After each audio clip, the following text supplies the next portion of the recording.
बातमी आहे केंद्रीय मंत्री नितीन गडकरी यांच्या संदर्भात पुसदमध्ये केंद्रीय मंत्री नितीन गडकरी यांना सभेमध्ये भोवळ आली। उपचारानंतर पुन्हा त्यांनी नव्याने भाषण केलं। तात्पुरतं त्यांनी भाषण थांबवलं, काही वेळ विश्रांती घेतली, त्यानंतर त्यांनी पुन्हा भाषण केलं। ही दुसऱ्यांदा भर सभेमध्ये नितीन गडकरी यांना भोवळ आल्याचं प्रकरण घडलंय। विदर्भामध्ये सध्या तापमानाचा पारा 40 अंशावर जाऊन पोहोचलेला आहे।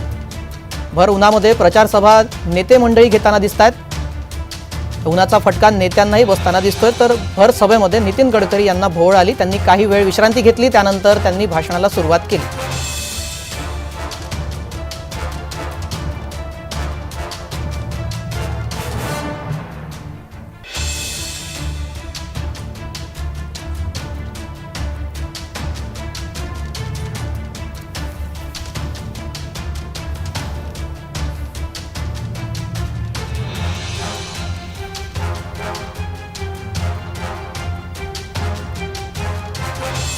केंद्रीय मंत्री नितीन गडकरी यांना भर सभेमध्ये भोवळ आल्याचं आपण पाहतोय।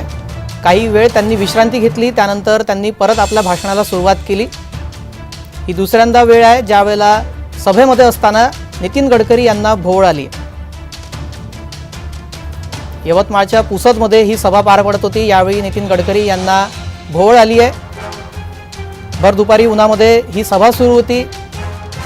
आपण दोन दृश्य पाहतोय, अशा प्रकारे त्यांना भोवळ आली सभेमध्ये। त्यानंतर त्यांनी काही काळ विश्रांती घेतली, त्यानंतर त्यांनी भाषणाला पुन्हा सुरुवात केली आहे। सभेमध्ये भोवळ आली आपण ते पाहतोय आणि दुसरी दृश्य म्हणजे त्यांनी पुन्हा काही वेळ विश्रांती घेतली, त्यानंतर त्यांनी आपल्या भाषणाला सुरुवात केली आहे। भोवळ आली त्यानंतर जेव्हा नंतर पुन्हा भाषणाला नितीन गडकरी यांनी जेव्हा सुरुवात केली, त्यांनी काय म्हटलं पाहूया। वेळ मला या ठिकाणी थोडा वेळ आराम करून मी आलो, कारण उन्हामध्ये हेलिकॉप्टरचे पण AC बंद होता, इथेही हवा नव्हती आणि टेम्परेचर खूप जास्त असल्यामुळे थोडा मला त्रास झाला। त्यामुळे मी आपली क्षमा मागतो।